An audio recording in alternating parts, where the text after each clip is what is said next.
क्या ये है वो चेहरा? Oh my God! नहीं, निकालो, निकालो इसे यहाँ से, निकालो इसे यहाँ से। ये आदमी अपनी जेब में मौत लेकर घूम रहा है। कहाँ से मिली इसे तस्वीर? निकालो, निकालो इसे यहाँ से। ये हूबहू उसी शैतान की शक्ल है जो 200 साल पहले उस गुफा की दीवार पर बनी हुई है। अगर कुछ गायब है तो दो खतरनाक दांत और ठंडी सफेद आंखें। निकालो, निकालो इसे यहाँ से। ये आदमी तुम्हारा दोस्त नहीं हो सकता। मौत किसी की दोस्त नहीं होती, मौत किसी की भी दोस्त नहीं होती। निकालो, निकालो इसे यहाँ से, निकालो, निकालो। शांत हो जाइए मिस्टर गोम्स, शांत हो जाइए। मैंने लेकर जा रहा हूँ। आइए मिस्टर गोम्स।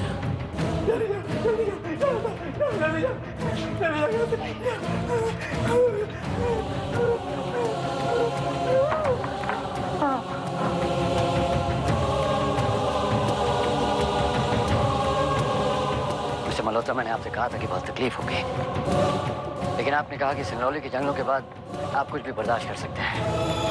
हाँ, मैंने कहा था, लेकिन मैं यह जानता था कि गोम्स इस बात पर अपनी मोहर लगा देगा।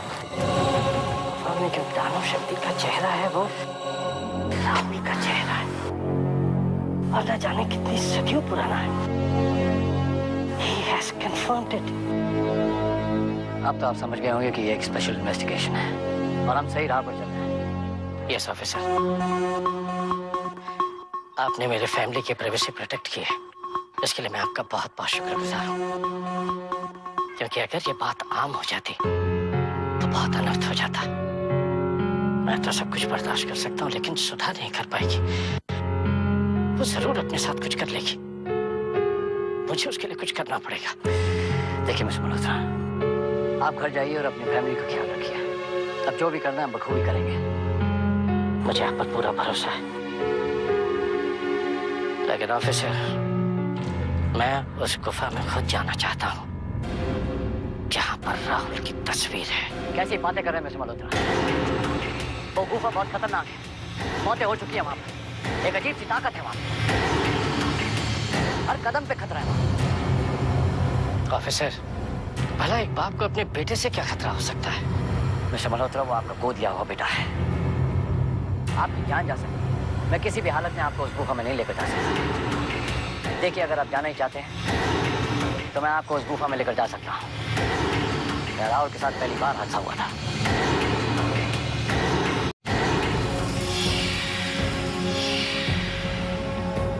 आइए मिस्टर मल्होत्रा, थक गए? जी नहीं, आइए।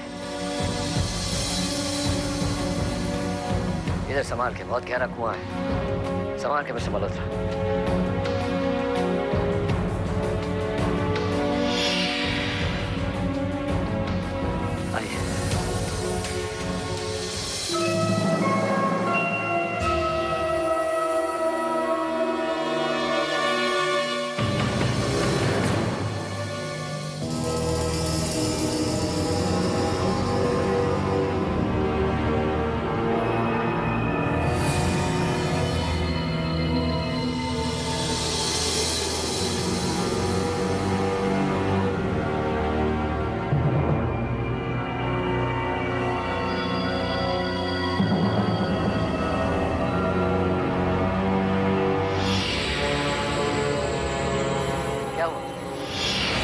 महसूस कर रहे हैं?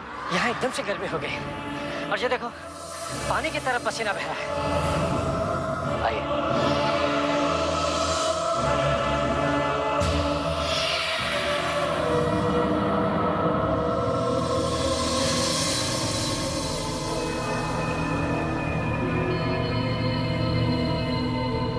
क्या हुआ? डर से कांप रहे हैं? ठंड से। ऐसी ठंड जो शरीर को चीर कर हड्डियों को काट रही है। समझ में नहीं आता ऑफिसर, अरे कुछ देर पहले तो यहाँ गर्मी थी। ये लीजिए मिस्टर मल्होत्रा, आप समझ रहे हो कि इस गुफा में कुछ भी नामुमकिन नहीं है। लेकिन एक बात समझ में नहीं आ रही कि आपके होते हुए मैं डर क्यों रहा हूँ? एक अजीब सी घटन महसूस हो रही। तो कैसे राहुल बिना डर के यहाँ आ सकता है? कैसे? मिस्टर मल्होत्रा, आप हर चीज को एक बाप के नजरिए से देखना छोड़ दीजिए। वो निशान दिखाई देता है आपको, जिसकी पहचान गोम्स ने की थी कि वो शैतानी ताकत का चिन्ह है। और एक चिन्ह उसने उस चेहरे पर देखा था जो उस गुफा में। ये निशान, ये निशान तो कुछ जाना पहचाना सा लगता है। याद नहीं आ रहा कहां देखा है।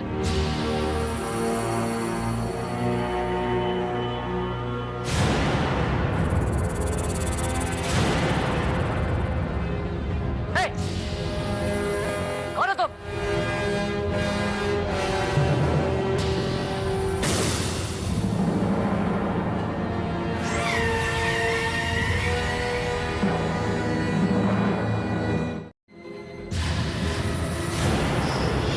कौन है आप? क्यों? आप यहाँ अकेली क्या कर रही हैं? शायद आप नहीं जानती कि ये गुफाएं कितनी खतरनाक है। मैं अपना ख्याल रख सकती हूँ। मैं एक टूरिस्ट हूँ और ये गुफाएं देखने आई हूँ। Excuse me.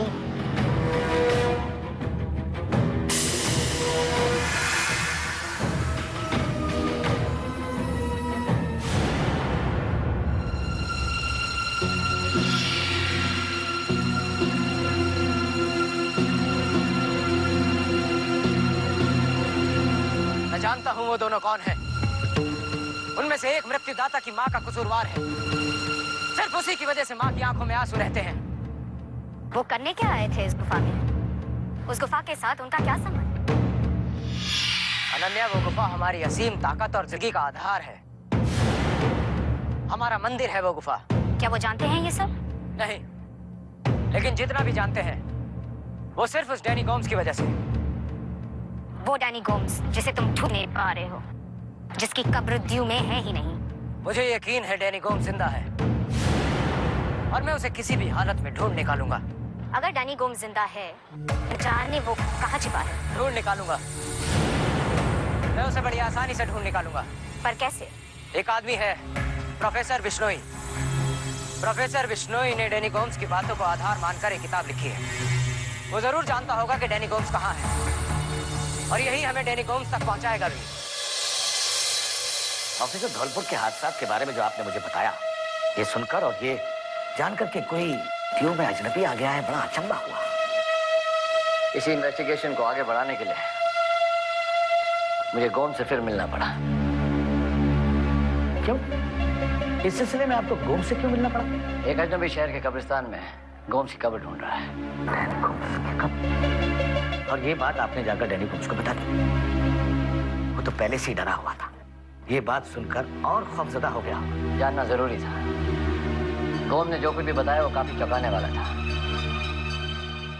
और गोम्स का खौफ हमें मौका नहीं दे पाता कि हम उससे डिटेल जानकारी लें, इसलिए आपके पास आना पड़ा। पूछिए, जो कुछ मैं जानता हूँ जरूर बताऊंगा। गोम्स का मानना है कि ये अजनबी और कोई नहीं बल्कि शैतानी ताकत का भक्त है और शैतानी ताकत की फौज मानवता को खत्म करने के लिए आना शुरू हो गई है। शायद ये हो सकता है। शायद शब्द के बिना बताइए, हो सकता है या नहीं। आपने डीमन चाइल्ड पर काफी रिसर्च की है। क्या आपके सामने ऐसे लोगों का जिक्र नहीं आया जो शैतानी ताकत की पूजा उसी तरह करते हैं जैसे हम अपने भगवान की?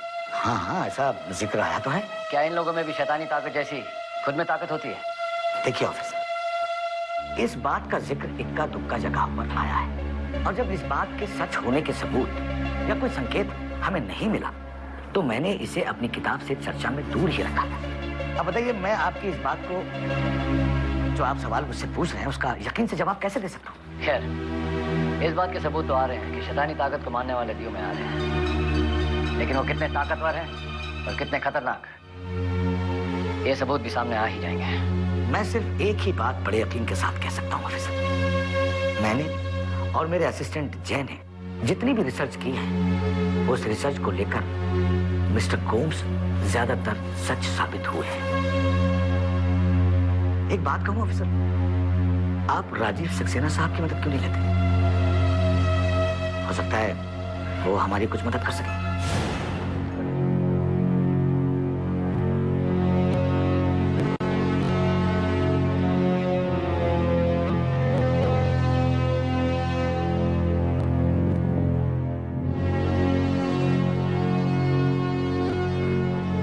Hello officer. Good evening Rajiv. Rajiv, सच मानो, कुछ ही दिन पहले तक मुझे तुम जैसे लोगों पर जरा भी विश्वास नहीं था। अगर हमारी मुलाकात कुछ दिन पहले होती तो मैं तुमको ढोंगी या फरेबी समझता। ज्यादातर लोग ऐसा ही समझते हैं, लेकिन मुझे कोई फर्क नहीं पड़ता। भगवान ने मुझे इंसानों की मदद करने के लिए भेजा है। जब भी वो किसी की मदद करना चाहते हैं, वो पूरे विश्वास के साथ मेरे पास भेज देते हैं। विश्वास मुझे तब हुआ जब मैंने तुम्हारी शक्ति खुद अपनी आंखों से देखी। नहीं ऑफिसर, मुझ में कोई भी शक्ति नहीं है। सारी शक्ति तो उस ऊपर वाले में है। मैं तो केवल एक माध्यम हूँ, यहाँ और वहाँ के बीच। वरना आप में और मुझ में कोई भी फर्क नहीं। राजी, तुम्हारे माध्यम से फादर कृष्ण ने जो कुछ भी बताया, उसके बाद इस केस की जितनी भी गहराई में जाऊं, सिर्फ अनजानी ताकत के वजूद से सामना होते आया है। ऐसी ताकतें अच्छी नहीं है। बहुत आश्चर्य होता है मुझे। शुरू में आश्चर्य होना स्वाभाविक है, लेकिन इतना जान लो कि जहां भी अच्छाई है वहां बुराई का होना तय है। कभी कभी जब इन बुराई की ताकतों का मैं माध्यम बनता हूँ तो मुझे भी बहुत दुख होता है। हफ्तों तक पूरा शरीर झुंझुनाता रहता है, अलग अलग जगह में दर्द ही। लेकिन that's a part of life।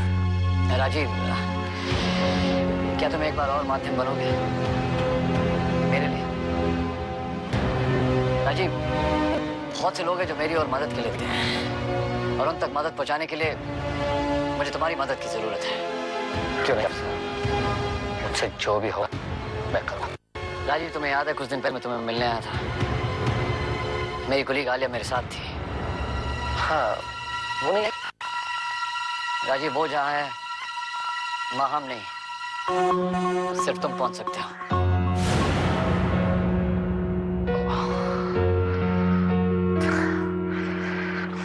बहुत अफसोस होता है जब नौजवान वक्त से पहले गुजर जाते हैं। एक दिया अपनी पूरी रोशनी फैलाने से पहले ही बुझ जाता। ये सब कैसे हुआ, ये तो मैं भी जानना चाहता हूँ।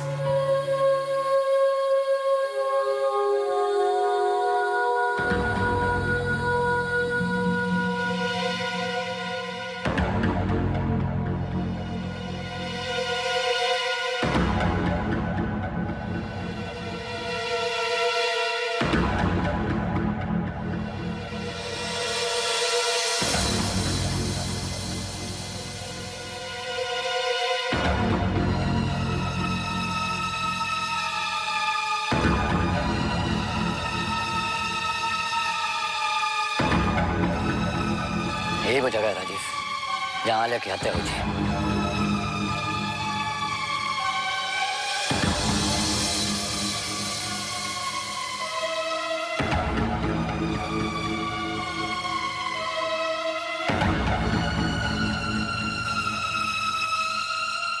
आलिया,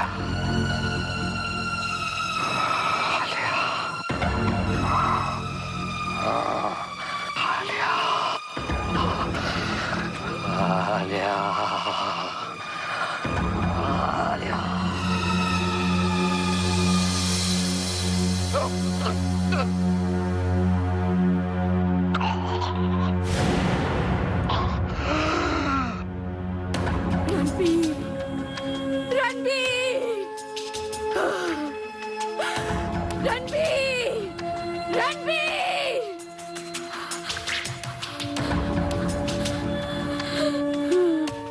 मुझे माफ कर दो आलिया,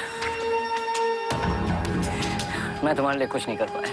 मुझे भी माफ कर दो रणबीर, चाहते हुए भी मैं तुम्हारी कोई मदद नहीं कर सकती। आलिया, रणबीर, मुझे पता था रणबीर, मुझे पता था तुम मुझे कांटेक्ट जरूर करोगे। मैं इसी पल का इंतजार कर रही थी रणबीर। आलिया, तुम्हारा एक्सीडेंट कैसे हुआ? मेरा एक्सीडेंट नहीं हुआ है, मेरा एक्सीडेंट नहीं हुआ है रणबीर। जिस ट्रक ने मुझे कुचला है उसमें कोई ड्राइवर नहीं था, कोई ड्राइवर नहीं था। मेरा कत्ल हुआ है। ये कैसे हो सकता है? ऐसा ही हुआ है रणबीर, ऐसा ही हुआ है। जिस ट्रक ने मुझे कुचला था उसमें उस पापी शैतान का साया था जिसे हमने गुफा में देखा था। वहीं से वो हमारे पीछे पड़ गया था। उसने मेरा कत्ल कर दिया है रणबीर, कत्ल कर दिया। मेरा शक सही था। रणबीर, लेकिन अब तुम क्या करोगे? तुम उसे गिरफ्तार तो नहीं कर सकते। और अब वो तुम्हारे पीछे पड़ा है, तुम्हारे पीछे पड़ा है रणबीर। हम इस ताकत से कैसे लड़ सकते हैं? वो तो मैं नहीं जानती, लेकिन ये ताकत अकेली नहीं, अनेक ताकतें हैं और ये तुम्हें दिखाई नहीं देगी रणबीर। लेकिन मुझे पूरा विश्वास है, कि तुम कोई ना कोई बात ढूंढ लोगे इन ताकतों से लड़ने के लिए। मैं तुमसे वादा करता हूँ आलिया कि मैं इस ताकत को चुकाऊं।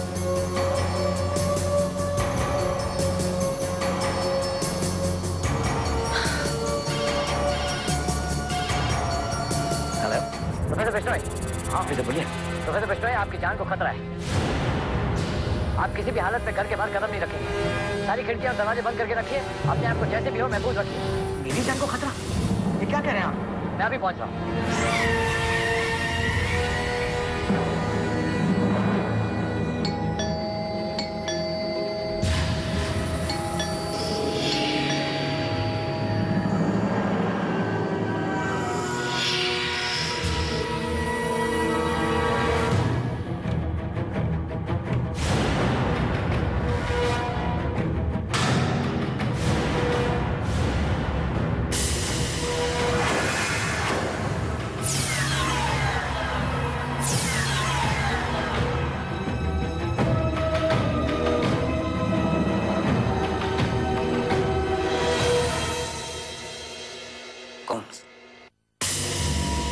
डैनी गोम्स कहाँ रहता है?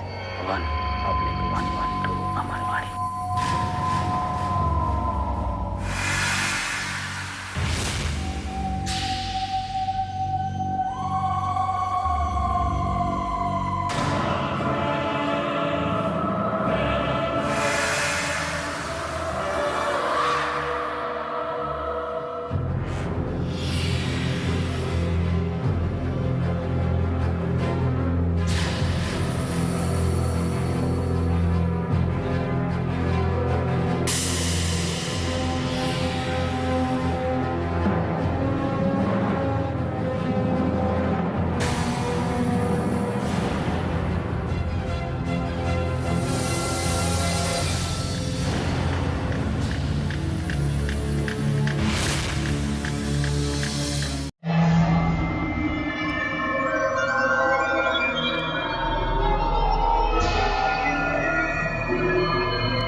Professor Bishnoi!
जवान, प्रोफेसर बिश्नोई की डेथ हो गई है, तो फौरन एम्बुलेंस और फॉरेंसिक वालों के साथ यहाँ पहुंचो। सारा पंचनामा करो और मुझे इसकी डिटेल रिपोर्ट इमीडिएटली चाहिए।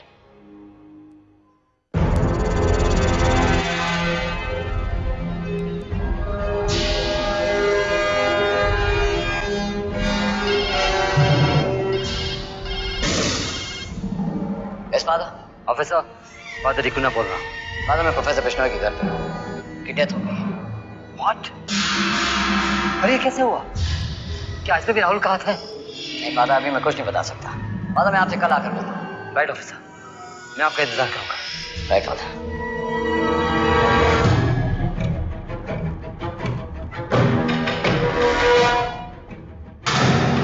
फादर, प्रोफेसर बिश्नोई के गर्दन पर